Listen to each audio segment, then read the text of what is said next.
সিলেটে নেওয়া হলো বিএনপি নেতা হারিস চৌধুরীর দেহাবশেষ। শাহী ঈদগাহ ময়দানে সর্বস্তরের শ্রদ্ধা, রাষ্ট্রীয় মর্যাদায় দাফন সম্পন্ন। বিদ্যুতের খুঁটিতে ট্রান্সফরমার থাকলেও তার গায়েব। ময়মনসিংহের গফরগাঁওয়ে ২ বছরে ১২৭ চুরি, ১৫০ একর জমিতে সেচ নিয়ে অনিশ্চয়তা, ধরা ছোঁয়ার বাইরে চক্র। এবং ঘুরে দাঁড়াচ্ছে জাহাজ নির্মাণ শিল্প। বাংলাদেশি তৈরি ল্যান্ডিং ক্রাফট রায়ান চলবে আরব আমিরাতে। আগামী বছর রফতানিতে প্রস্তুত ওয়েস্টার্ন মেরিন শিপইয়ার্ড।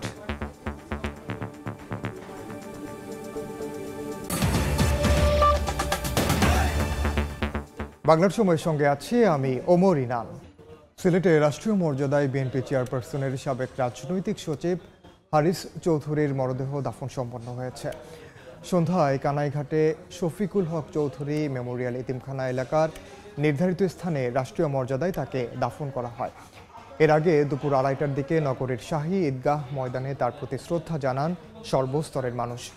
এ সময় তার জন্য করা হয় বিশেষ দোয়া। গত ২০ ডিসেম্বর হারিস চৌধুরীর লাশ পুনরায় দাফনের সিদ্ধান্ত নেওয়া হয়। ২০২১ সালের ৩রা সেপ্টেম্বর হারিস চৌধুরী মারা গেলে তৎকালীন আওয়ামী লীগ সরকারের আমলে তার পরিচয় গোপন করে অধ্যাপক মাহমুদুর রহমান নামে সাভারের বিরুলিয়ায় দাফন করা হয়। আমার আব্বু নেই আজকে, আমার আব্বুর থাকার কথা ছিল।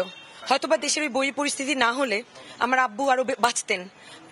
মানসিক প্রেশার, শারীরিকভাবে যে অসুস্থতা, সবকিছুর মধ্যে দিয়ে এভাবে 15টা বছর হারমিটের মতো লাইফ লিড করা, that kind of led to his breakdown of his health too, and it has contributed to breaking down of his of his heart and of his health and everything.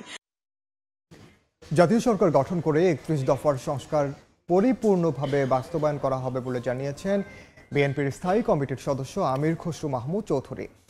সকালে চট্টগ্রামে veterinary ও animal sciences বিশ্ববিদ্যালয়ের অডিটোরিয়ামে শিক্ষাবর্ষ সমারম্ভ অনুষ্ঠানে প্রধান অতিথির বক্তব্যে এ কথা বলেন তিনি। শেখ হাসিনার পরবর্তী বাংলাদেশ কি হবে সেটাকে চিন্তা করে আমরা ১.৫ বছর আগে দিয়েছি, আর বেগম খালেদা দিয়েছে ৬ বছর আগে, ভিশন 2030। আমরা জাতীয় সরকার করে ৩১ দফার সংস্কার পরিপূর্ণভাবে বাস্তবায়ন করব। এই ব্যাপারে কারো মনে সন্দেহ থাকার কিছু নেই। বাংলাদেশের মনোজগৎ পরিবর্তন হয়ে গেছে। বাংলাদেশের মানুষের তাদের আকাঙ্ক্ষা অনেক বেশি। যারা সেটা অনুধাবন করতে পারবে না, ধারণ করতে পারবে না এবং অ্যাকর্ডিংলি কাজ করতে পারবে না, তাদের জন্য আগামীর বাংলাদেশ কঠিন হয়ে যাবে। ভারত নিজেদের স্বার্থ হাসিলে মুক্তিযুদ্ধে বাংলাদেশকে সহযোগিতা করেছে বলে মন্তব্য করেছেন জামায়াতে ইসলামের সেক্রেটারি জেনারেল মিয়া গোলাম পরওয়ার। দুপুরে জামালপুরে ইসলামপুরে এক সম্মেলনে তিনি এ কথা বলেন। সেক্রেটারি জেনারেল বলেন, বাংলাদেশের বিজয় দিবসকে নরেন্দ্র মোদী ইন্ডিয়ার বিজয় দিবস উল্লেখ করে ফেসবুকে পোস্ট দেওয়াতে স্পষ্ট বোঝা যায় শেখ হাসিনা দেশের স্বাধীনতা ও সার্বভৌমত্ব ভারতের কাছে বিক্রি করে দিয়েছে। সম্মেলনে কেন্দ্রীয় প্রচার সেক্রেটারি ডক্টর মোহাম্মদ সামিউল হক ফারুকী, জেলা জামায়াতের আমির মাওলানা আব্দুস সাত্তার সহ অন্যান্যরা বক্তব্য রাখেন। বাংলাদেশের 16 ডিসেম্বরের বিজয়, এটা বাংলাদেশের মুক্তিকামী স্বাধীনতাকামী মানুষের বিজয় হয়েছে সেদিন। অথচ মোদী 16 ডিসেম্বরকে সে ইংরেজিতে যে স্টেটমেন্টটা দিয়েছে, টুইটার করেছে, সে এটাকে বাংলাদেশের বিজয় বলেনি। দিস ইজ ইন্ডিয়াস ভিক্টরি, এটা হচ্ছে ইন্ডিয়ার বিজয়। সে বুঝাতে চেয়েছে এই যুদ্ধ মুক্তিযুদ্ধ নয়, এই যুদ্ধ হচ্ছে ভারতের সাথে পাকিস্তানের যুদ্ধে ভারত জিতেছে। তারা এই দেশকে ভালোবেসে সাহায্য করেনি। স্বাধীনতার অব্যবহিত পরপর বাংলাদেশের শিল্প কল কারখানা থেকে মেশিনারি, যন্ত্রাংশ, সম্পদ সব ভারতীয় সৈন্যরা লুটপাট করে ইন্ডিয়ায় তারা নিয়ে যাচ্ছিল। নাগরিক তার প্রাপ্য সেবা থেকে বঞ্চিত হলে সিটি কর্পোরেশনের সংশ্লিষ্ট কর্মকর্তা কর্মচারীর বিরুদ্ধে প্রশাসনিক ব্যবস্থা নেওয়ার হুঁশিয়ারি দিয়েছেন চট্টগ্রাম সিটি কর্পোরেশনের মেয়র ডাক্তার শাহাদাত হোসেন। দুপুরে চট্টগ্রাম নগরের ৭ নম্বর পশ্চিম ১৬ শহরে পরিদর্শনে গিয়ে এ কথা বলেন তিনি। এ সময় মশক নিধন, ওষুধ ছিটান মেয়র। নগরের পরিষ্কার পরিচ্ছন্নতার উপর গুরুত্ব দেন তিনি। পরে মেয়র বলেন, হাসিনা সরকারের সময় যাদের নিয়োগ দেওয়া হয়েছিল তারা দায়িত্বহীনতার পরিচয় দিয়েছেন, নাগরিকের সেবা পাওয়ার অধিকার থেকে বঞ্চিত করেছেন, যা আগামীতে মোটেও প্রশ্রয় দেওয়া হবে না বলে জানান ডাক্তার শাহাদাত হোসেন। নির্বাচনের খরচ কমাতে আগামীতে সবগুলো স্থানীয় সরকার নির্বাচন একসঙ্গে হবে, আর জাতীয় নির্বাচনের আগেই হতে পারে স্থানীয় সরকার নির্বাচন। দুপুরে চট্টগ্রামে স্থানীয় সরকার সংস্কার কমিশনের মতবিনিময় সভায় এমন পরিকল্পনার কথা জানান কমিশন চেয়ারম্যান অধ্যাপক ডক্টর তোফায়েল আহমেদ। স্থানীয় সরকার নির্বাচনে দলীয় প্রতীক না থাকা ও রাজনৈতিক প্রভাব মুক্ত রাখার কথা জানান জনপ্রতিনিধি ও প্রশাসনের কর্মকর্তারা। অনেক বিশ্বাসের ক্যামেরায় শফিকুল আলমের রিপোর্ট। রাষ্ট্রের গুরুত্বপূর্ণ কাঠামো স্থানীয় সরকারকে আরও গতিশীল ও শক্তিশালী করতে রোববার সকালে চট্টগ্রামে এ মতবিনিময় সভার আয়োজন করা হয়। জেলা প্রশাসন, ইউএনডিপি ও স্থানীয় সরকার বিভাগ আয়োজিত সভায় অংশ নেন জনপ্রতিনিধি, প্রশাসনের কর্মকর্তা সহ নানা শ্রেণী পেশার মানুষ। মতবিনিময় সভায় স্থানীয় সরকার সংস্কার কমিশনের চেয়ারম্যান জানান, আগামীতে সবগুলো স্থানীয় সরকার নির্বাচন হবে একসাথে, আর জাতীয় নির্বাচনের আগেই হতে পারে স্থানীয় সরকার নির্বাচন।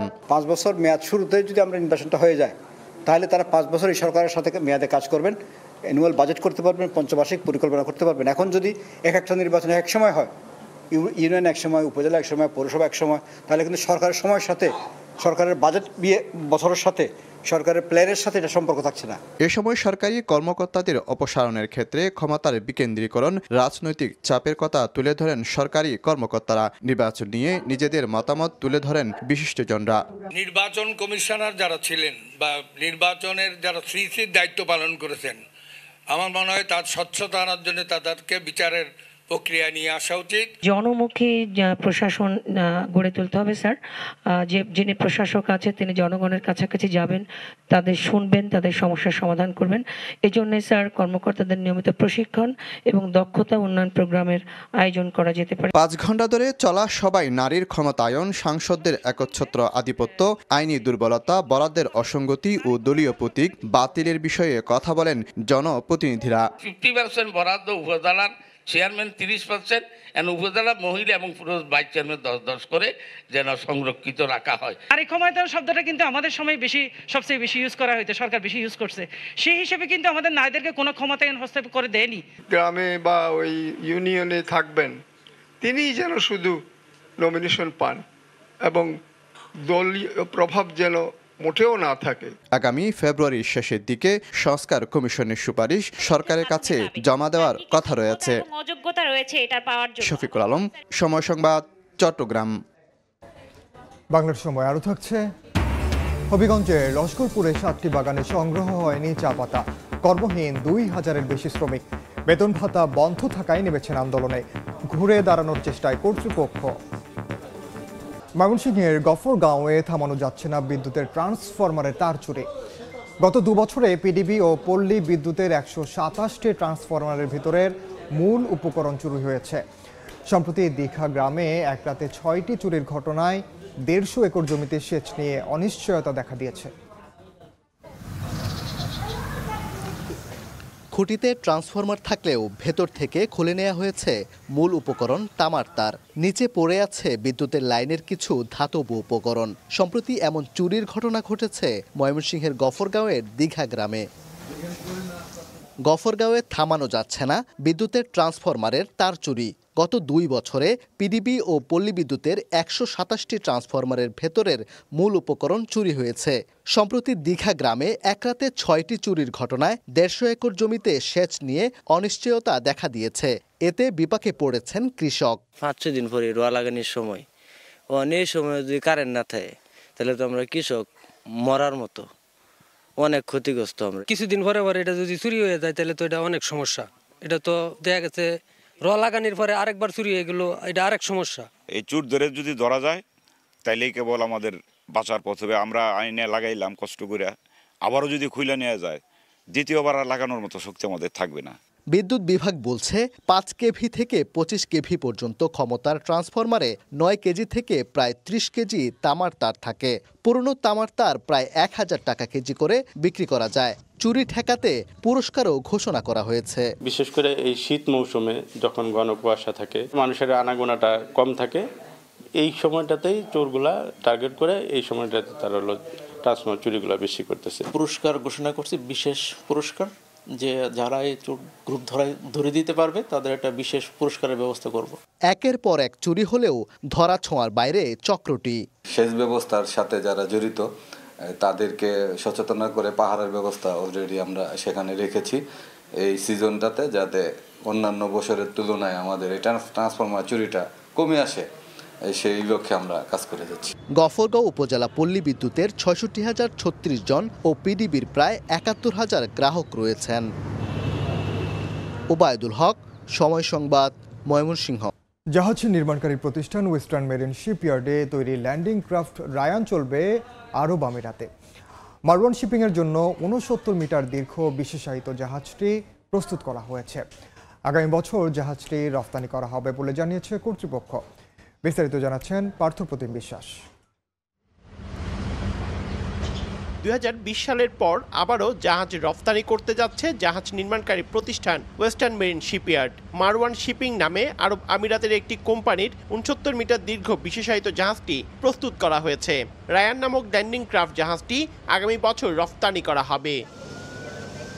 মারওয়ান শিপিংয়ের সঙ্গে ২০২৩ সালে ৮টি জাহাজ নির্মাণের চুক্তি করেছিল ওয়েস্টার্ন মেরিন। খালিদ ও ঘায়া নামে আরও 2টি টাগবোট ২০২৫ সালেই রফতানি করা হবে। বাকি 5টি জাহাজও একই বছরের মধ্যে বিভিন্ন সময় পাঠানো হবে। দক্ষ জনশক্তির কারণে 7-8 মাসের মধ্যে জাহাজ ডেলিভারি পর্যায়ে চলে এসেছে বলে জানান ওয়েস্টার্ন মেরিন শিপইয়ার্ডের কর্মকর্তারা। সিস্টার ভেসেল এইটার পরে আরও 2টা আছে সেম জাহাজ আর কি। 7 মাস 8 মাসেই এই পর্যায়ে চলে আসছে, একেবারে ডেলিভারি পর্যায়ে চলে আসছে। তো ওইগুলিও অলমোস্ট হাল হয়ে যাচ্ছে প্রায়। তো মেশিন আসলে ওগুলি ইমিডিয়েট হয়ে যাবে। দুবাই চলে যাবে এখান থেকে। দুবাইতে ওরা লোকালি ইউজ করবে, আশেপাশে কোস্টাল এরিয়াগুলিতে ব্যবহার করবে, কাতার, কুয়েত, ওইসব জায়গাগুলো সব ঠিকঠাক থাকে। আমরা এই আরও অনেক অর্ডার পাওয়ার চান্স আছে আর কি। জাহাজ নির্মাণ শিল্প আবার ঘুরে দাঁড়াচ্ছে। বর্তমানে ইয়ার্ডে 9টি জাহাজ রপ্তানির কাজ চলছে। জাহাজ বানাতে বিদেশিরা বাংলাদেশে আসছে বলে জানান ওয়েস্টার্ন মেরিন শিপইয়ার্ডের ব্যবস্থাপনা পরিচালক। বিদেশিরা আসে শুধু আমাদের কোয়ালিটি অফ ওয়ার্কম্যানশিপ, ওয়ার্কাররা মানে কিভাবে যে ওরা ওদের একটা মায়া আছে, মানে I can see they love to work. Ease of doing বিজনেসটা যেন একটু সহজ যদি করা যায় তাহলে আমরা ডেফিনেটলি আমরা এগিয়ে যেতে পারবো। এখন একটা সুযোগ, এই সাইকেলটা যেন আমরা মিস না করি। এটা পৃথিবী জোড়া এখন সমস্ত শিপ বিল্ডারগুলো প্রায় 2-3 বছরের জন্য ওদেরও অনেক অর্ডার আছে। আমরা ওই সাইকেলটা মিস করতে চাই না। ওয়েস্টার্ন মেরিন এ পর্যন্ত 11টি দেশে 33টি জাহাজ রফতানি করেছে, যার মূল্য $100 মিলিয়ন চেয়েও বেশি। পার্থপ্রতিম বিশ্বাস, সময় সংবাদ, চট্টগ্রাম। নারায়ণগঞ্জের রূপগঞ্জে গাজী টায়ার্স কারখানায় হামলা, লুটপাট ও অগ্নিসংযোগের ঘটনায় নিখোঁজদের সন্ধানের দাবিতে বিক্ষোভ করেছেন স্বজনরা। দুপুরে জেলা প্রশাসকের কার্যালয়ের সামনে ঢাকা নারায়ণগঞ্জ সংযোগ সড়ক অবরোধ করে আধা ঘন্টা ব্যাপী বিক্ষোভ করেন তারা। এ সময় সড়কে যানজট সৃষ্টি হলে ভোগান্তিতে পড়েন যাত্রীরা।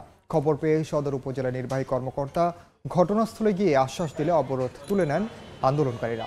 এদিকে আগুনের ঘটনায় অতিরিক্ত জেলা ম্যাজিস্ট্রেটকে প্রধান করে 8 সদস্যের একটি তদন্ত কমিটি গঠন করা হয়েছে বলে জানিয়েছেন জেলা প্রশাসক। এর আগে গেল 5 আগস্ট আওয়ামী লীগ সরকার পতনের পর রূপগঞ্জে তৎকালীন স্থানীয় সংসদ সদস্য গোলাম দস্তগীর গাজীর মালিকানাধীন গাজী টায়ার্স কারখানায় হামলা ও লুটপাট করে আগুন লাগিয়ে দেয় দুর্বৃত্তরা। আবেদন ফি কমানো, পোষ্য কোটা বাতিল, চাকসু নির্বাচন ও নির্মিত হলে আসন বরাদ্দ সহ 9 দফা দাবিতে মানববন্ধন করেছে চট্টগ্রাম বিশ্ববিদ্যালয়ের শিক্ষার্থীরা। সকালে বিশ্ববিদ্যালয়ের শহীদ মিনার চত্বরে মানববন্ধন হয়।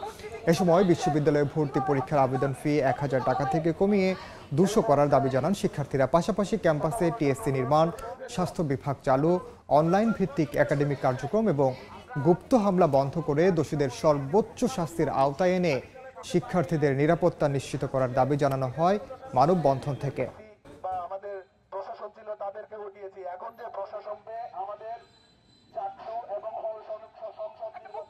ছাত্র আন্দোলনে শিক্ষক ও শিক্ষার্থীদের উপর হামলায় জড়িতদের দ্রুত বিচার সহ 2 দফা দাবিতে আমরণ অনশন করছেন জাহাঙ্গীরনগর বিশ্ববিদ্যালয়ের এক শিক্ষার্থী। সরকার ও রাজনীতি বিভাগের জিয়াউদ্দিন আয়ান নামের ওই শিক্ষার্থী জানান, জুলাই আগস্ট আন্দোলনের 3-4 মাস পার হলেও এখনও হচ্ছে না গণহত্যার বিচার। এ সময় তিনি দ্রুত জাহাঙ্গীরনগর বিশ্ববিদ্যালয় ছাত্র সংসদ নির্বাচনেরও দাবি জানান। দাবি না মানা পর্যন্ত অনশন চালিয়ে যাবেন বলেও জানান তিনি।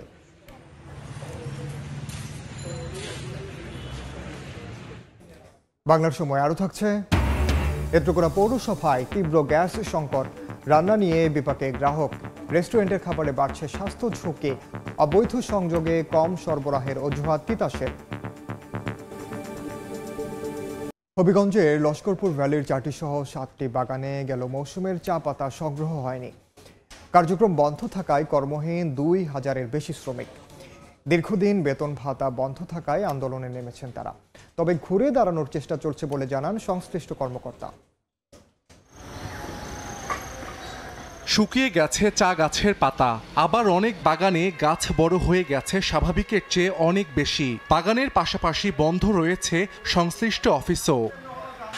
আওয়ামী লীগ সরকার পতনের পর এনটিসির চেয়ারম্যান সহ 7 পরিচালক একসঙ্গে দায়িত্ব থেকে সরে যান। ফলে অর্থ সংকটে পড়ে সরকারি মালিকানাধীন ন্যাশনাল টি কোম্পানি। এ কারণে হবিগঞ্জের লস্করপুর ভ্যালির মূল 4টি বাগান সহ 7টি চা বাগানে গেল মৌসুমে চা পাতা সংগ্রহ করা হয়নি। এতে শ্রমিকদের বেতন ভাতা আটকে যায়। দিনের পর দিন মজুরি না পেয়ে সম্প্রতি আন্দোলনে নামেন শ্রমিকরা। ডালপালা মেলে চা গাছগুলো নষ্ট হতে থাকে। এতে আর্থিক ক্ষতির মুখে পড়ে বাগানগুলো। সংকট সমাধানে ব্যবস্থা নিতে বর্তমান সরকারের কাছে দাবি জানিয়েছেন শ্রমিকরা। 3-4 ফুট করে লম্বা হয়ে গেছে, এই পাতা দিয়ে তো আর চা পাতা হবে না। গুরুত্বপূর্ণভাবে বিষয়গুলো না দেখার কারণে আজকে আমাদের এই অবস্থা হয়েছে। বাগানগুলো অনেক খারাপ হয়ে গেছে। 3-3.5 মাস থেকে তলব পাচ্ছে না, উচিত কাম করলেও তলব পাচ্ছে না। নার্সারিতে যে চা গাছগুলো আছে এইগুলাও একবারে অতিরিক্ত শুকিয়ে যাচ্ছে এই বাগান বন্ধ থাকার কারণে। দীর্ঘদিন বাগান বন্ধ থাকায় ক্ষতি হয়েছে, তবে ঘুরে দাঁড়ানোর চেষ্টা চলছে বলে জানান সংশ্লিষ্ট কর্মকর্তা। 1.5-2 মাস থেকে আমাদের বাগান বন্ধ ছিল। এখন আমরা পেমেন্টও অতি শীঘ্রই আমরা পেমেন্টও দিয়ে দেবো। সবকিছু স্বাভাবিক হয়ে যাবে বাগান আগের মতো ইনশাল্লাহ। হবিগঞ্জের চণ্ডীছড়া ও পারকুল এবং মাধবপুরের তেলিয়াপাড়া ও জগদীশপুর বাগানে 2000-এর বেশি শ্রমিক কাজ করেন। সময় সংবাদ, হবিগঞ্জ। গাইবান্ধায় প্রিপেইড মিটার স্থাপনের সিদ্ধান্তের প্রতিবাদে মানববন্ধন হয়েছে। দুপুরে বিদ্যুৎ গ্রাহক ও সেচ পাম্প মালিক সমিতি গাইবান্ধার আয়োজনে জেলা শহরের গাইবান্ধা সাঘাটা সড়কে ঘণ্টাব্যাপী মানববন্ধন করা হয়। এ সময় বক্তারা বিদ্যুৎ বিভাগের নানা অনিয়ম ও দুর্নীতির কথা তুলে ধরেন। প্রিপেইড মিটার সংযোগের সিদ্ধান্ত বাতিল না হলে কঠোর আন্দোলনের ঘোষণা দেন তারা। কুমিল্লার বুড়িচং সীমান্ত থেকে প্রায় 1.5 কোটি টাকা মূল্যের ভারতীয় শাড়ি জব্দ করেছে border guard of Bangladesh BGB. BGB জানায় শনিবার রাত 9:30টার দিকে সীমান্তবর্তী সুলতানপুরে চোরাচালান বিরোধী একটি অভিযান চালানো হয়। এ সময় 430 পিস ভারতীয় শাড়ি জব্দ করা হয়, যার বাজার মূল্য 48,26,000 টাকা। পরে আজ দুপুরে বিজিবি সুলতানপুর ব্যাটালিয়নের অধিনায়ক lieutenant colonel AM Jaber bin Jabbar press বিজ্ঞপ্তির মাধ্যমে এ তথ্য নিশ্চিত করেন। নেত্রকোনা পৌর এলাকার তীব্র গ্যাস সংকট। বাসাবাড়িতে গ্যাস থাকে না দীর্ঘ সময়। চুলা জ্বললেও গ্যাসের চাপ না থাকায় রান্না করাই কঠিন। তবে সরবরাহ কম থাকার অজুহাত তিতাস কর্তৃপক্ষের। সুইচ চালু করলেও গ্যাস না থাকায় জ্বলছে না চুলা। দীর্ঘ সময় অপেক্ষা করার পর সামান্য গ্যাস আসলেও তা দিয়ে রান্না করতে সময় লাগছে অনেকক্ষণ। নেত্রকোনা পৌরসভায় তিতাসের আবাসিক সংযোগে মিলছে না কাঙ্ক্ষিত গ্যাস। সরবরাহ কমে যাওয়ায় খাবার রান্না নিয়ে বিপাকে পড়েছেন পৌরবাসী। তারা জানান, দীর্ঘদিন ধরে এ সমস্যা হলেও এখনো সমাধানের কোনো উদ্যোগ নেয়নি কর্তৃপক্ষ। রেস্টুরেন্ট থেকে কেনা খাবারের কারণে নেতিবাচক প্রভাব পড়ছে শিশুদের স্বাস্থ্যে। অনেকে আবার বাধ্য হয়ে সিলিন্ডার গ্যাস কিনে ব্যবহার করছেন। গ্যাস অনেক কম, রান্না করতে অনেক সমস্যা হয়, সকালে নাস্তা করা যায় না, বাচ্চাদের বাইরে থেকে খাবার আইনা তারপরে খাওয়াইতে হয়। যখন বিকালে একটু আসে রান্না করতে যাই, তাও থাকে না। 9টার পর থেকে কোনো গ্যাস থাকেই না, মানে একটু আগুন একবেলা রান্না করে খাইতে হয়। অবৈধ কোথায় ইউজ করতেছে না ইউজ করতেছে এগুলো খুঁজে খুঁজে তারা বের করবে, যে বের করে তারপর বের করে এগুলো কাটা দিবে। মাঝে মাঝে তো এরকম হইতাছে, শীতের মধ্যে সবচেয়ে বেশি আর কি। গ্যাসের যে সংকটটা সেটা একটা কৃত্রিম সংকট, এবং পাশাপাশি যে অবৈধ সংযোগগুলো আছে সেগুলো এই গ্যাস সংকটে দায়ী। কম সরবরাহের অজুহাত তিতাসের, পাশাপাশি অবৈধ সংযোগ না নেওয়ারও আহ্বান সংশ্লিষ্ট কর্মকর্তার। গ্যাসের যে সাপ্লাইয়ের কিছুটা ঘাটতি আছে, যার ফলে এটা সামগ্রিকভাবে শুধু নেত্রকোনা না, তিতাসের যে আওতাভুক্ত যতগুলো 13টা জেলা, সবগুলি জেলাতেই সেম সমস্যা। আশা করি কিছুদিনের মধ্যে সমস্যার সমাধান হবে। আসল সমস্যা নেত্রকোনা পৌরসভায় তিতাসের আবাসিক গ্রাহকের সংখ্যা 5600। সময় সংবাদ, নেত্রকোনা। ভারতীয় ভিসা প্রাপ্তিতে নানা প্রতিবন্ধকতায় বেনাপোল ইমিগ্রেশন দিয়ে দুদেশের মধ্যে পাসপোর্টধারীদের যাতায়াত একেবারে কমে গেছে। একই সঙ্গে খুলনা কলকাতা রুটে বন্ধন ট্রেন চলাচল এখনো বন্ধ রয়েছে। এতে বেড়েছে যাত্রী ভোগান্তি। বেনাপোল প্রতিনিধি আজিজুল হকের তথ্য, শাওন হোসেনের ছবিতে রিপোর্ট। ভারতে চিকিৎসা ও দর্শনীয় স্থান ঘুরতে বেশিরভাগ পর্যটকই বেনাপোল সীমান্ত ব্যবহারে আগ্রহী, কিন্তু আওয়ামী লীগ সরকার পতনের পর দেশটির ভিসা প্রাপ্তিতে দেখা দেয় জটিলতা। নিরাপত্তার কারণ দেখিয়ে ভিসা সীমিত করার পাশাপাশি বন্ধ হয়ে যায় রেলপথে যাত্রী পরিবহন। সরকার পতনের পর প্রায় 5 মাস কেটে গেলেও এখনও নানা অজুহাতে ভিসা দিতে নারাজ ভারত। এমনকি চিকিৎসা ক্ষেত্রেও সহসাই মিলছে না ভিসা। এতে কমেছে বেনাপোল সীমান্ত দিয়ে যাত্রী পারাপার। আগে 8 থেকে 10 হাজার পাসপোর্টধারী যাতায়াত করলেও এখন তা কমে 1,500-এ নেমেছে। কমেছে রাজস্ব।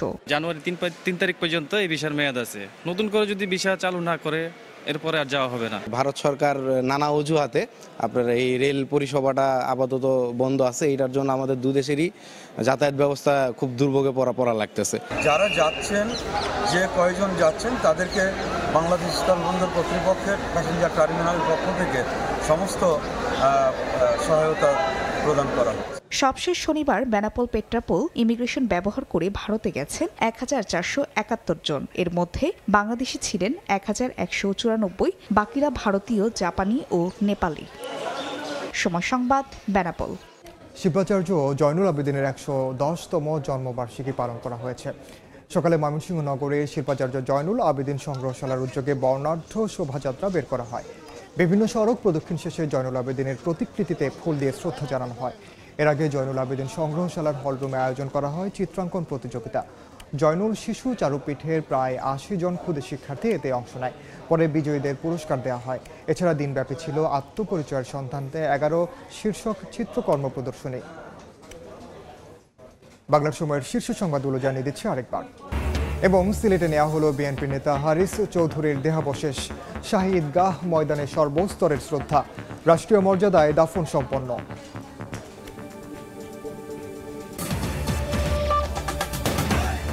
এই ছিল বাংলার সময়ের সঙ্গে থাকুন সময়ে।